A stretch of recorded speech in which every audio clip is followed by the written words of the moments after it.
पिछले कुछ दिनों से ना हर जगह बस एक ही डर का माहौल है, यूपीआई को लेकर। UPI is free for you, but could that change? UPI has made digital payment free for everyone. अगर अब आपने 2000 रुपए से ज्यादा का यूपीआई पेमेंट किया तो क्या उसके लिए आपको एक्स्ट्रा चार्ज देना? क्या अब डिजिटल पेमेंट पर देना होगा charge? Could you soon have to pay for using UPI? That's the big question. नए कानूनी बदलावों के बाद नए चार्जेस और टैक्सेस की बातें आग की तरह फैल रही हैं।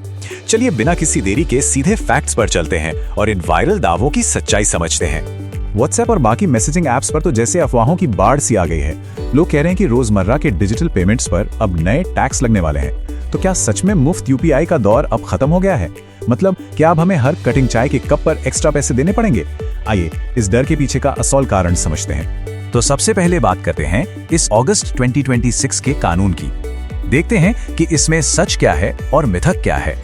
सबसे बड़ी अफवाह जो उड़ रही है वो ये कि अगले ही महीने से हर यूपीआई पेमेंट पर टैक्स लग जाएगा। पर रियलिटी देखिए, रियलिटी बिल्कुल अलग है।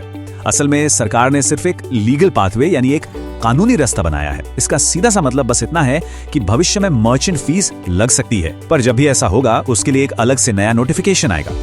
तो ये क्लियर कर लीजिए कि आज की तारीख में आप पर कोई भी नया चार्ज नहीं लगा है, एब्सोल्युटली जीरो।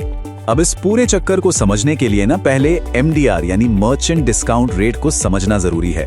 आसान भाषा में कहें तो ये एक ऐसी फीस है जो पैसा मर्चेंट यानी दुकानदार तक पहुंचने से पहले बैंक और पेमेंट नेटवर्क अपना हिस्सा काट लेते हैं। अब हम लोग जानते हैं 2020 से यूपीआई पर ये एमडीआर बिल्कुल शून्य था। इस नए कानून ने बस इसे वापस लाने का एक छोटा सा विकल्प खोला है। और सबसे जरूरी बात, ये चार्ज कभी भी ग्राहक से नहीं, सिर्फ मर्चेंट से कटता है।